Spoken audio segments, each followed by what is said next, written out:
316.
Malapit nang mabutas ang tsinelas, pero mahirap pa rin tayo.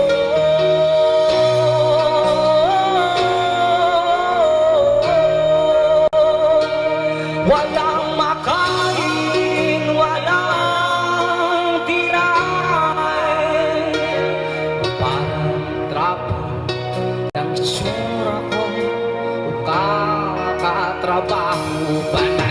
Sugat sa kamay at makapal na mga kaliwang kaso'y tila di pa din baka namamakulog ang dila. Kung inuunawa na medisinang wala bisan ng pakakalang pang makakuha ng kahit ano nang galing sa tao ng mga tao-tauhan nyo.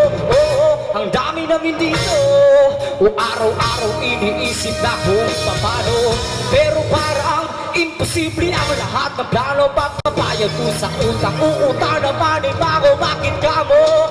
Kasi kulang, kulang na kulang. Yung kikitain ko ngayong araw, ginastos ko na kahapon. Pinambili ko na ng ulam. Mahal kong Pilipinas, mahal mo ba ako? Malapit nang mabutas ang tsinelas, pero mahirap pa rin tayo. Walang makain, walang tirahan, ang hirap humanap ng makakitaan. O bakit ganito? O bakit? Mahal kong Pilipinas, mahal mo ba ako? Malapit nang mabutas ang tsinelas, pero mahirap pa rin tayo. Walang makain, walang tirahan, at hirap humanap ng pagkakitaan. Kung bakit ganito?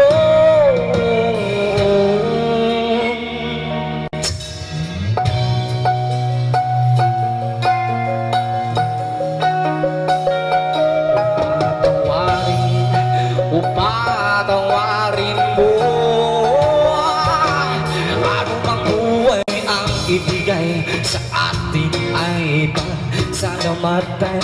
Kahit gaano ka pa pahirapan ay walang may karapatan. Ikaw lamang at wala nang ibang dapat paniwalaan. Ano mang bagay na galing sa'yo ay dapat na pangalagaan.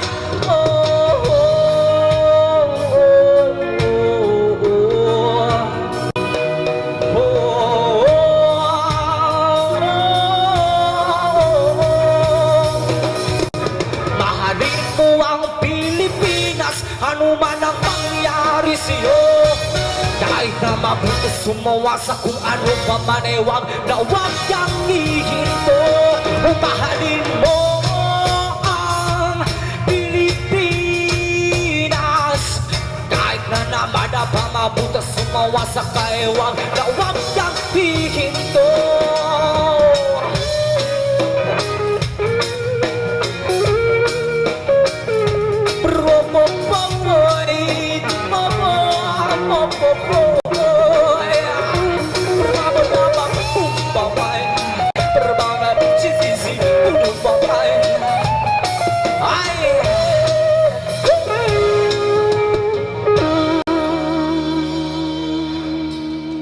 Mahalin mo ang pinili